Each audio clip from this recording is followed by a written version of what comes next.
He trusts me too much. That's his biggest problem. After tonight, the house, the company, and the kids will all be mine. My wife of 9 years said this on her phone in the master bathroom of our small craftsman-style house in the Montford neighborhood of Asheville, North Carolina, on a Saturday evening in mid-May at approximately 7:02 p.m., while I was standing at the kitchen island approximately 28 feet away from the bathroom door, stirring a small saucepan of marinara sauce that I had been preparing for the dinner I was about to bring upstairs to our 2 sick children. The bathroom door had been closed. The bathroom door had not been latched.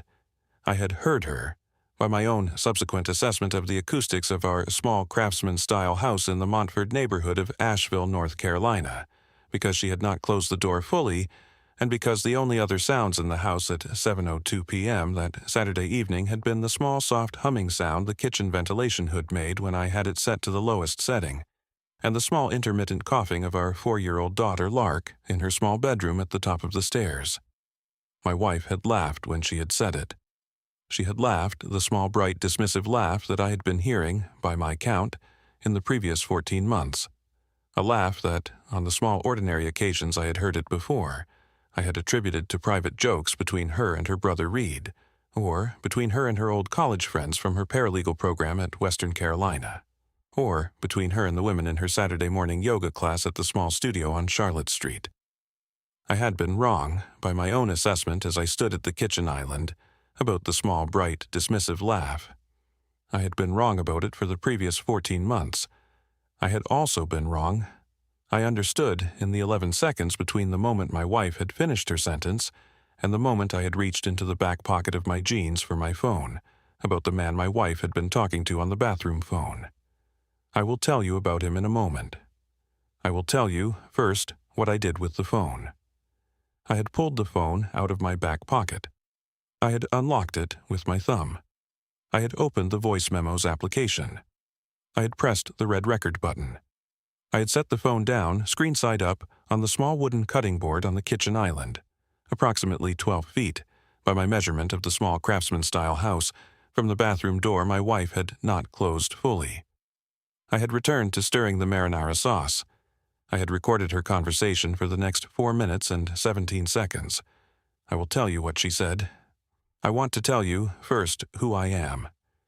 My name is Knox Whitlock. I am 36 years old. I am, as of the Saturday evening of my wife's bathroom phone call, the sole proprietor and operating manager of Whitlock Construction, LLC, a residential home builder in Asheville, North Carolina, that I founded 11 years ago after I had spent the previous 3 years working as a project foreman for my late father's small framing and roofing company in the same city.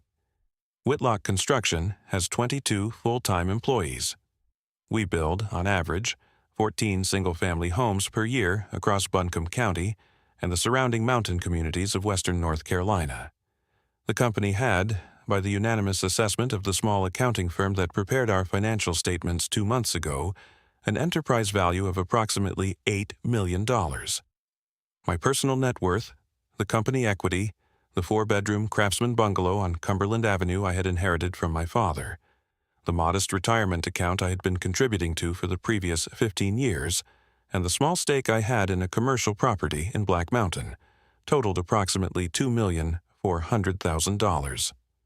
I had been married, as of the Saturday evening of the bathroom phone call, to a woman named Marlo Whitlock for the previous 9 years.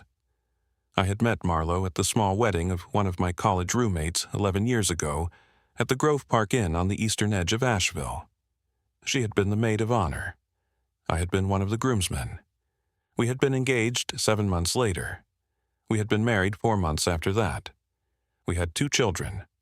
Our son, Henley, is 6 years old. He is in 1st grade at the small public elementary school on Charlotte Street. Henley had been, as of the Saturday evening of the bathroom phone call, in the 2nd day of a moderate case of influenza A that he had picked up by the urgent care doctor's best assessment at the small soccer practice he had attended the previous Tuesday afternoon.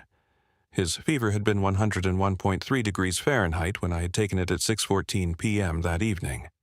Our daughter, Lark, is 4 years old. She is in pre-kindergarten at the same small public elementary school.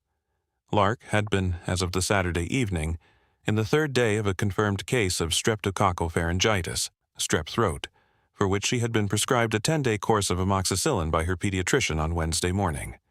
Her fever had been 102.1 when I had taken it at 6:14 p.m.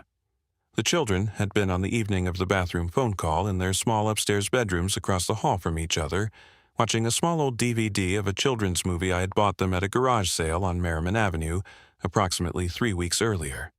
The dinner I had been preparing for them had been small bowls of plain pasta with marinara sauce, soft white bread, and the small dish of vanilla ice cream I had been planning to give them as a treat for being patient with their illness. I had been planning to bring the dinner upstairs to them at approximately 7:30 p.m. I had been planning, after their dinner, to sit beside Henley's bed and read him approximately 3 chapters of a small old chapter book about a boy who runs away to live in the mountains, which he had been asking me to read to him for the previous 6 evenings. I had not, before the moment my wife had finished her sentence at 7:02 p.m., been planning any other thing for the evening. I will tell you what changed. The man my wife had been talking to on the phone in the bathroom was named Pierce Brentwood. I had not, before the moment I heard his voice through the bathroom door, ever heard of him. I would learn, over the following several hours, that he was a 41-year-old senior associate at the Asheville law firm of Brentwood and Vance, that he was the nephew of one of the founding partners of that firm, that he had been Marlowe's direct supervisor at the firm during the 4-year period, approximately 14 years ago through 10 years ago, when Marlowe had worked as a paralegal there before she had met me. He had been, for the previous 8 months, in a romantic and sexual relationship with my wife. He had been, for the previous 14 months, the principal legal architect of the plan she had been describing on the phone in the bathroom at 7:02 p.m. on the evening I had been making marinara sauce for our 2 sick children. I will tell you what the plan was. The plan had been the following. At approximately 9 p.m. that evening, after I had put the children to bed, after Marlowe and I had eaten a small late dinner together at the dining room table, Marlowe was going to provoke a verbal argument with me. The argument was going to be about my mother, who had died of breast cancer 14 months ago, and whose final months Marlowe had been resentful, by her own account in the bathroom phone call, of the time I had spent with at the hospice facility in Hendersonville. The argument was going to escalate. Marlowe was going to throw the small ceramic vase her grandmother had given her at our wedding, a vase she had, that afternoon, photographed unbroken and posted to her private Instagram account with a small caption about how special the vase was to her. The vase was going to break. She was going to then, by the plan, go into the bathroom, lock the door, and use her phone to photograph small bruises she had been creating on her upper left arm, lower right thigh, and left collarbone over the previous 3 weeks, by pressing the edge of a small wooden meat tenderizer against her skin in slow-controlled twisting motions, twice a week, in the small private bathroom on the 2nd floor where I had no reason to enter. She was going to then call 911. She was going to report to the 911 dispatcher that I had thrown the vase at her, that I had grabbed her arms and shaken her, that I had been drinking, that I had been threatening her for months, and that she was afraid I was about to harm her or the children. She was going to ask the dispatcher to send officers immediately. She was going to ask the dispatcher to stay on the line with her until officers arrived. She was going to, when officers arrived, show them the bruises. She was going to, by Pierce Brentwood's careful coaching of her over the previous 14 months, ask the officers to remove me from the home immediately under North Carolina General Statute 50B, the state's domestic violence protective order statute, pending a hearing on a permanent restraining order. She was going to ask them, in front of the children if necessary, to handcuff me in our living room and take me away in front of Henley and Lark. She was going to be granted, by the magistrate at the Buncombe County Courthouse on Monday morning, a temporary domestic violence protective order. The protective order was going to require me to vacate our home for 10 days pending the hearing. It was going to grant Marlowe temporary custody of the children. It was going to prohibit me from contacting her, the children, or any third parties who might communicate with her. She was going to, at the 10-day hearing, present the photographs of the bruises, the broken vase, the testimony of approximately 4 friends of hers who had been coached to corroborate her account of months of escalating concern, and the medical records of one urgent care visit she had made approximately 7 weeks ago for a minor wrist sprain she had sustained by my own knowledge when she had slipped on the small wet tile floor of the locker room at her yoga studio, that she had documented to the intake nurse as a possible household injury. She was going to receive, by Pierce Brentwood's assessment, a 1-year domestic violence protective order. She was going to file for divorce on the Tuesday following the 10-day hearing. She was going to be granted, on the basis of the protective order, primary physical and legal custody of the children. She was going to be awarded, in the equitable distribution proceeding that would follow, the marital home, 50% of the assessed value of Whitlock Construction, LLC, approximately 75% of the contents of our joint retirement and brokerage accounts, and child support and alimony that would total approximately $14,000 per month.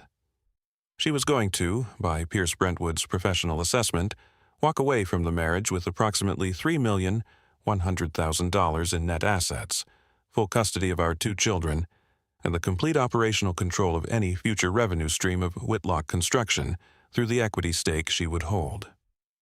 I was going to spend, by the same assessment, the following 4 to 6 years in family court, attempting to clear my name, regain partial custody of my children, and rebuild a construction business that would have lost most of its institutional credibility during the year I had been operating under an active domestic violence protective order. I will tell you what I did instead. I had stopped stirring the marinara sauce at approximately 7:07 p.m. I had picked up my phone from the cutting board, with the voice memo still recording, and had carried it into the small attached garage of the house. I had closed the door of the garage behind me. I had locked the door. I had stopped the voice memo. I had reviewed the recording.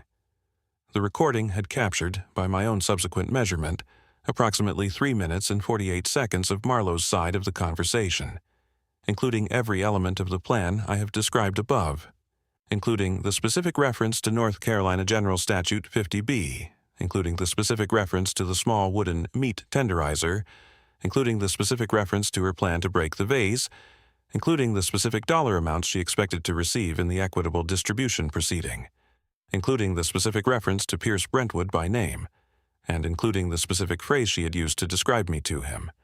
He trusts me too much. That's his biggest problem. I had made 3 telephone calls from the garage over the following 9 minutes. The first telephone call was to my attorney, Bram Hartwell. Bram was the senior partner of the small Asheville law firm of Hartwell and Associates, a firm that had represented my father for 31 years before his death, and that had represented me for the previous 9 years on every legal matter related to Whitlock Construction, LLC. I had reached him at his home in the Beaver Lake neighborhood at 7:11 p.m. He had been finishing dinner with his wife. I had played him the recording. He had said, when the recording had ended, "Knox, I am leaving my house in 7 minutes. I will be at your house in 23 minutes. Do not say a single word to her between now and when I arrive. Cook dinner, feed the children, set the table. Behave as if you have heard nothing. Do not, under any circumstances, leave the children alone with her between now and when I arrive." I had said, "Understood." He had said, "Knox." I had said, "Yes." He had said, "Do you have a Ring camera in the dining room?" I had said, "Yes." He had said, "Is it recording?" I had said, "It is always recording when we are home." He had said, "Good, do not turn it off." He had said, "Knox." I had said, "Yes." He had said, "I want you to call Mrs. Stratton. I want her at your house before I arrive. I want her in the kitchen with you and the children for the entire remainder of the evening. Do not, under any circumstances, send her home before I tell you she can go." I had said, "Understood." The second telephone call was to Mrs. Ophelia Stratton. Mrs. Stratton was the 67-year-old widow who had been our family babysitter for the previous 8 years. She lived approximately 4 blocks away, in a small bungalow on Pearson Drive that her late husband had built for her in the year I had been born. I had reached her at 7:14 p.m. I had told her, without raising my voice, that the children were sick, that I needed her help getting them through dinner and bedtime, and that I would like her to come to the house immediately and to stay until I told her she could leave. She had not asked any questions.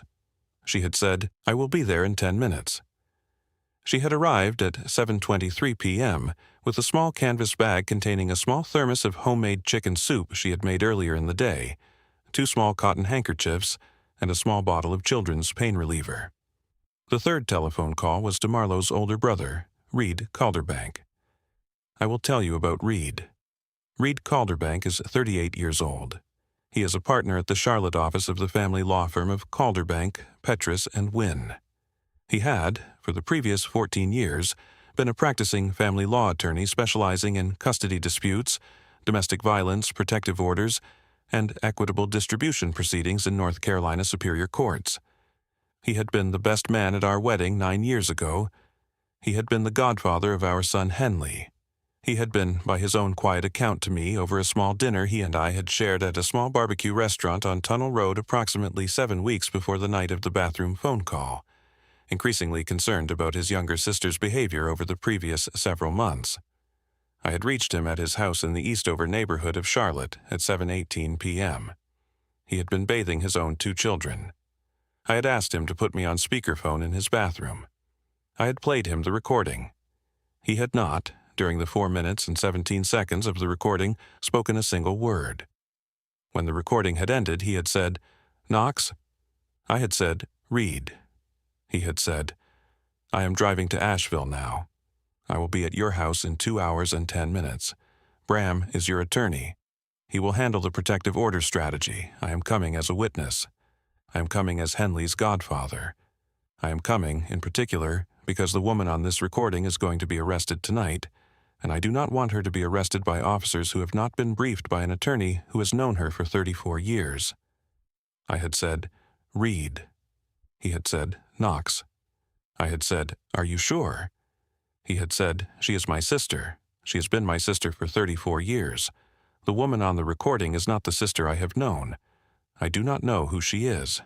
I do know that the man on the recording is a man named Pierce Brentwood, who I have met twice, and who I have understood from the moment I met him to be the kind of man who does not have the courage to attempt what he has been planning with her without her doing the courageous part for him. He is using her, Knox. She is allowing herself to be used. She is, on the recording, the principal criminal actor in the plan. Pierce Brentwood is a co-conspirator. They will both be arrested. Tonight, if Bram and I do this correctly." I had said, "Reed." He had said, "I am leaving. 2 hours and 10 minutes. Do not, under any circumstances, allow her to leave the house with the children before I arrive." He had hung up. I had walked back into the kitchen at 7:27 p.m. Mrs. Stratton had been standing at the kitchen island, ladling the marinara sauce into 2 small ceramic bowls she had pulled out of the cabinet above the dishwasher. She had not, by my count, said anything. She had looked at me, for approximately 3 seconds, with the particular kind of careful, neutral look that older women who have been babysitting for the same family for 8 years use when they have been called over urgently on a Saturday evening and have understood, before they have arrived, that something has happened. I had said, "Thank you, Ophelia." She had said, "You are welcome, Knox. Where are the children?" I had said, "Upstairs. I will take their dinner up to them in 2 minutes." She had said, "I will take it up. You finish what you are doing." I had said, "Thank you." She had carried the 2 small ceramic bowls upstairs. Marlowe had been in our master bedroom on the 2nd floor, at the small writing desk by the eastern window, by my best subsequent reconstruction. She had been on her phone again, by my best subsequent reconstruction, with Pierce Brentwood. They had been finalizing the timing of the call to 911. I had set the table for 2 in the dining room. I had laid out 2 place settings: small white plates, small folded cloth napkins, small water glasses, the small wooden salt and pepper grinders my mother had given us as a wedding gift. I had placed a small pitcher of ice water in the center of the table. I had lit 2 small white tapered candles in the small silver candlesticks Marlowe had bought at the small antiques store in Black Mountain 2 summers ago. I had finished setting the table at 7:41 p.m. I had walked upstairs. Mrs. Stratton had been sitting in the small wooden rocking chair between Henley's and Lark's bedrooms, reading aloud to both children, who could hear her through their open doors, from a small library copy of a children's book about a small mouse named Geraldine, who lives in the wall of a kindergarten classroom. Henley had been propped up on 3 pillows, eating his pasta in small, careful bites. Lark had been lying on her side, with her small ceramic bowl on a folding tray beside her bed, taking small sips of soup from the small thermos Mrs. Stratton had brought. I had walked into Henley's bedroom. I had sat down on the edge of his bed. I had said, "Hey, buddy." He had said, "Hi, Dad." I had said, "How's the pasta?" He had said, "Good. Mrs. Stratton made me extra soup." I had said, "That's nice of her." He had said, "Dad." I had said, "Yeah." He had said, "Are you and Mom mad at each other?" I had said, "No, buddy. Why?" He had said, "She seemed mad earlier. When she came in to say hello, she didn't really look at me." I had said, "She's just tired, buddy. She's had a long week." He had said, "Okay." I had said, "I love you, Henley." He had said, "I love you too, Dad." I had kissed him on the forehead. I had walked across the hall to Lark's bedroom. I had sat down on the edge of her bed. I had said, "Hey, sweetheart." She had said, in the small hoarse voice strep throat had given her, "Hi, Daddy." I had said, "How are you feeling?" She had said, "My throat hurts." I had said, "I know, sweetheart. The medicine is going to make it feel better soon." She had said, "Daddy?" I had said, "Yeah?" She had said, "Will you sleep in here tonight?" I had said, "Maybe, sweetheart. I might need to take care of some things downstairs for a little while first, but I will come check on you, okay?" She had said, "Okay." I had said, "I love you, Lark." She had said, "I love you too, Daddy." I had kissed her on the forehead. I had walked back downstairs at 7:53 p.m. Bram Hartwell had arrived at 7:56 p.m. He had not, in the moment Marlowe had walked down the staircase at approximately 8:18 p.m. and had seen him sitting at our dining room table, looked surprised. He had also not introduced himself. He had said, when she had said, "Bram, what are you doing here?" in the small startled voice of a woman who had been planning to call 911 in approximately 48 minutes and who had not been planning to have an attorney from her husband's family law firm present in the dining room when she did it, that he had been in the neighborhood, that he had wanted to drop off some paperwork related to a small commercial easement on the Whitlock construction office building, and that he hoped she did not mind if he stayed for dinner. Marlowe had said, after a small, careful 3-second pause, "Of course. Stay." She had walked into the kitchen. She had begun with the small focused efficiency of a woman who had been planning a controlled emotional escalation and who had now been forced to recalibrate the timing, to pour herself a glass of wine. I had said, from the dining room, "Marlowe, Mrs. Stratton is going to stay through bedtime. She is going to sleep in the guest room tonight. The kids are sicker than I had thought." Marlowe had said, "All right." She had poured a second glass of wine. She had carried both glasses to the dining room table. She had sat down across from me. She had not, by my count, looked at Bram Hartwell again for the duration of the meal. We had eaten dinner.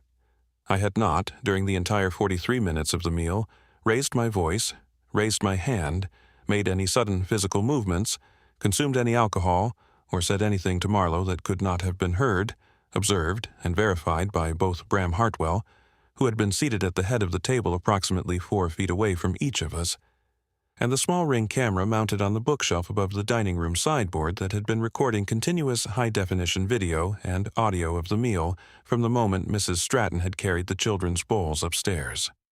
Marlowe had excused herself from the table at 9:06 p.m. She had said she needed to use the bathroom. She had walked, with the small ceramic vase her grandmother had given us at our wedding under her left arm. Concealed beneath the small cardigan she had pulled off the back of her chair, toward the small powder room beside the front door. The vase, by my best subsequent reconstruction, had broken in the powder room at approximately 9:09 p.m. She had photographed the broken vase, by my best subsequent reconstruction, at approximately 9:10 p.m. She had photographed the bruises on her upper left arm, lower right thigh, and left collarbone. Bruises she had been creating for the previous 3 weeks with the small wooden meat tenderizer that was, at that moment, in the small drawer of the kitchen island where I kept my measuring spoons and my small wire whisks. At approximately 9:11 p.m., she had called 911 at 9:12 p.m. She had told the dispatcher, by the recording the Asheville Police Department would later subpoena from the Buncombe County Emergency Communications Center, that her husband had thrown a vase at her, had grabbed her arms and shaken her, had been drinking, and had been threatening her for months. She had asked the dispatcher to send officers immediately, She had asked the dispatcher to stay on the line with her until officers arrived. The first patrol car had arrived at our house at 9:14 p.m. The first officer to enter our home had been a 34-year-old Asheville Police Department patrol officer named Hadley Crenshaw, who had been on the force for 12 years. Bram Hartwell had met Officer Crenshaw at the front door. Bram had identified himself as my attorney. He had said, "Officer, before you speak with anyone in this house, I need you to listen to a recording. The recording is approximately 4 minutes long. It was made earlier this evening in this home. It was made by Mr. Whitlock, who is sitting at the dining room table. The recording will, by my professional assessment, fundamentally change the nature of this call. I would ask you to listen to it before you speak with the alleged victim." Officer Crenshaw had said, "All right." Bram had played the recording on his phone in the small entryway of our home, while Officer Crenshaw had stood with his hand on the radio at his shoulder and his eyes fixed on the small framed photograph of Henley and Lark that hung on the wall above the small console table beside the front door. The recording had ended. Officer Crenshaw had said, "Sir, is the woman who made these statements currently in the house?" Bram had said, "She is in the small powder room beside the front door. She is calling 911 again. She does not know we are out here." Officer Crenshaw had said, "All right." He had radioed for 2 additional units. He had asked Bram to wait in the entryway. He had walked, with one hand on his radio and one hand on the small notebook in his front pocket, into the dining room. He had asked me, in the calm professional voice of a police officer who had been in approximately 400 domestic disturbance calls over 12 years on the force, to remain at the table. He had asked Mrs. Stratton to confirm that she had been present in the house since 7:23 p.m. He had asked Mr. Hartwell to confirm that he had been present since 7:56 p.m. He had reviewed, on the small tablet Mr. Hartwell had retrieved from his briefcase, approximately 7 minutes of the Ring camera footage from the dining room. He had then walked to the small powder room. He had knocked on the door. He had said, "Mrs. Whitlock, this is Officer Crenshaw with the Asheville Police Department. I am going to need you to step out of the bathroom, please." She had stepped out of the bathroom at 9:19 p.m. She had been arrested at 9:24 p.m. She had been charged at the small magistrate's office on College Street at 11:14 p.m. that evening, with 1 count of filing a false police report under North Carolina General Statute 14-225, 1 count of conspiracy to commit obstruction of justice, and 1 count of attempted custodial interference. She had been released on her brother Reed Calderbank's personal recognizance at approximately 1:43 a.m. that Sunday morning, under the condition, agreed to by the magistrate, by Reed in his capacity as her third-party custodian rather than as her attorney, and by the public defender who had been assigned to her on a temporary basis, pending her retention of her own criminal defense counsel, that she would not return to the marital home, that she would not contact the children, and that she would not contact me, Bram Hartwell, or any third party who might communicate with me, pending her arraignment on the following Tuesday morning. Pierce Brentwood had been arrested at his small condominium on Town Mountain Road at 2:51 a.m. that same Sunday morning. I want to tell you about one thing that happened between the moment Marlowe had been arrested at 9:24 p.m. and the moment Pierce Brentwood had been arrested at 2:51 a.m. It had happened at approximately 9:58 p.m. I had been sitting on the small wooden bench in the upstairs hallway between Henley's bedroom and Lark's bedroom, with Mrs. Stratton beside me. Bram Hartwell had been downstairs in the dining room, speaking with the 2 additional officers who had arrived after Marlowe had been driven away in the back of Officer Crenshaw's patrol car. Reed Calderbank had not yet arrived from Charlotte. The small craftsman bungalow on Cumberland Avenue had been, by my count, the quietest it had been at any moment in the previous 9 years of my marriage. Henley had walked out of his bedroom in his small blue plaid pajamas at 9:58 p.m. He had not, by my best assessment, been awake during the arrest. He had not, by my best assessment, heard the doorbell, the radio chatter, the conversation in the dining room, or the sound of his mother being escorted out the front door in handcuffs by 2 Asheville Police Department officers. He had walked, with his small white stuffed rabbit under his left arm, into the hallway. He had said, "Dad." I had said, "Hey, buddy." He had said, "Where's Mom?" I had said, "Mom went to stay with Uncle Reed for a little while, buddy. She's going to be gone for a few days. she is okay. He had said, okay. He had stood in the hallway for approximately 7 more seconds. He had said, Dad? I had said, yeah? He had said, will you sleep in my bed tonight? I had said, yes, buddy, I will sleep in your bed tonight. He had said, will you sleep in my bed tomorrow night? I had said, yes, buddy. He had said, will you sleep in my bed every night until I am better? I had said, yes, buddy. He had walked back into his bedroom. He had climbed back into his bed. I had walked into his bedroom approximately 3 minutes later.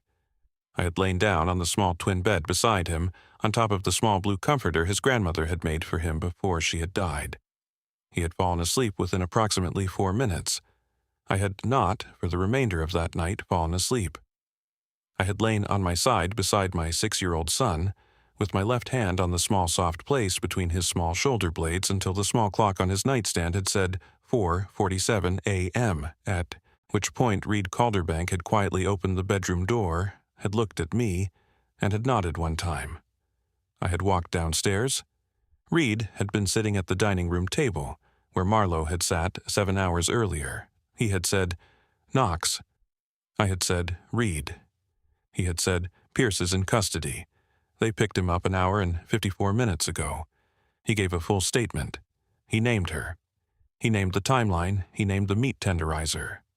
I had said, all right. He had said, Knox. I had said, yeah. He had said, I am sorry. I had said, Reed, you do not need to apologize. He had said, I am her brother. I have known her for 34 years. I should have known. I should have called you. I should have intervened sooner. I had said, Reed, you called the right person when you finally called. You drove here in 2 hours. You are sitting in my dining room at 4:51 a.m. You are sitting here because Henley is your godson. That is what brothers do for each other's sons. He had not said anything. He had reached across the table. He had taken my left hand in his right hand.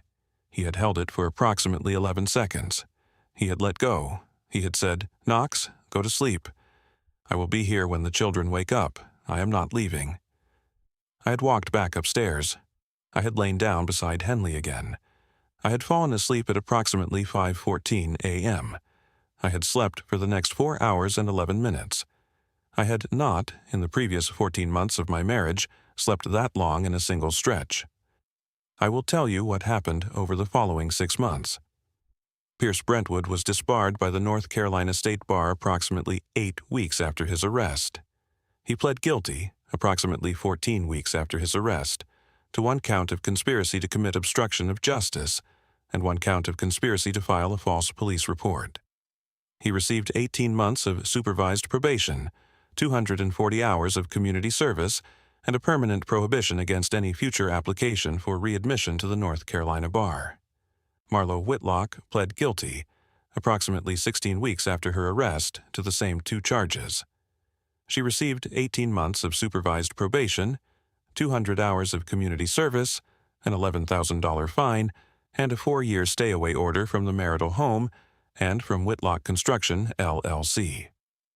Reed Calderbank filed for emergency temporary custody on my behalf on the Monday morning, following the Saturday evening of the bathroom phone call.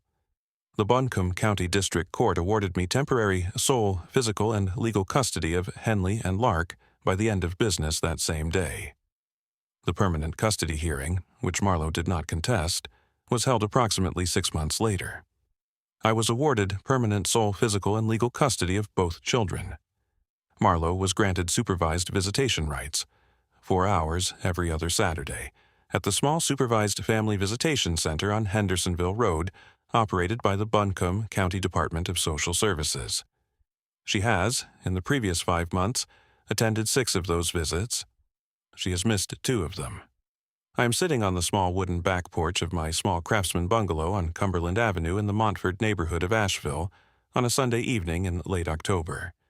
Henley is in the kitchen, helping Mrs. Stratton dry the small ceramic dishes we had used for our small Sunday dinner. Lark is in the small living room at the front of the house, sitting on the small braided rug my grandmother had made for my parents at their wedding, drawing a small picture of a small white dog she has named Biscuit on a small piece of construction paper Bram Hartwell had brought her on his most recent Sunday visit. The flash drive is in the top drawer of the small wooden desk in my small home office at the back of the house. The flash drive contains the original 4-minute and 17-second recording I had made on the small wooden cutting board on the kitchen island at 7:02 p.m. on the Saturday evening in mid-May. It also contains the 17 subsequent recordings that Reed Calderbank had retrieved from Pierce Brentwood's office computer during the discovery phase of the criminal proceedings. Recordings in which Pierce Brentwood and my wife had been coordinating, by phone, every detail of the plan they had been preparing over the previous 14 months. I have not, in the previous 5 months, listened to the recordings again. I have not, in the previous 5 months, deleted them. I am going to give the flash drive to Henley. I am not going to give it to him this year. I am not going to give it to him on his 18th birthday. I am going to give it to him on the morning of his 25th birthday, the morning he will, by my own quiet calculation of when a man is old enough to receive a recording of the woman who carried him for 9 months attempting, in a small powder room beside the front door of his childhood home, to take him away from his father, be old enough to hear what is on it. I am going to give it to him with one note, folded inside the small plastic case the flash drive is stored in. The note will say, "Henley, this is what your mother said on a Saturday evening in mid-May, when you were 6 years old and your sister was 4, when you were both sick upstairs, and when I had been making you marinara sauce in the kitchen. I am not giving this to you to make you hate her. I am giving it to you because you are a man now, and because you are entitled to know what was said about you when you were too young to defend yourself. I defended you. Mrs. Stratton defended you. Bram defended you. Your Uncle Reed defended you. The 4 of us, and one small Ring camera in the dining room, are the reason you are reading this note in your own kitchen on the morning of your 25th birthday, instead of reading it in a house I have never been allowed inside. I love you. Listen to it once, if you want, or never. The flash drive is yours either way. Do whatever feels right. Lark is calling for me from the living room. She has finished drawing biscuit. She wants me to come see. I am going to go see. Has anyone you trusted ever shown you, in a single overheard moment, who they actually were, and did you act on what you heard, or did you tell yourself you must have misunderstood? Comment your answer below. 1 sentence is enough. I read every single one. Some men reading this tonight have been married for 20 years to women they have understood, every single day of those 20 years, to be the people they had married. Some men reading this tonight have been married for 20 years to women who, for the previous 12 or 14 or 16 months of those 20 years, have been preparing the conversation they intend to have with somebody on the phone in the small upstairs bathroom of the house their husband bought. You do not know which one you are married to. Most men do not. Most men spend the entire span of their adult marriages assuming, by the small ordinary evidence of dinners cooked, children loved, holidays celebrated, and Sunday morning yoga classes attended, that the person they sleep beside at night is the person they sleep beside at night. The person they sleep beside at night is, in some men's marriages, the person they sleep beside at night. The person they sleep beside at night is, in other men's marriages, the person who is, at that moment, in the small upstairs bathroom finalizing the script of the 911 call she is going to make at 9:12 p.m. on a Saturday evening in mid-May, while the children sleep upstairs, and the marinara sauce simmers on the stove downstairs. You do not know which kind of marriage you are in.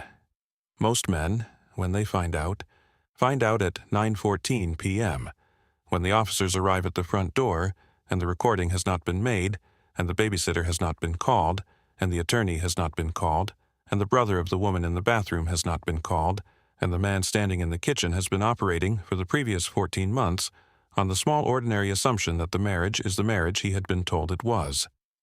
The recording in some men's lives is on the kitchen island. The recording in most men's lives is not.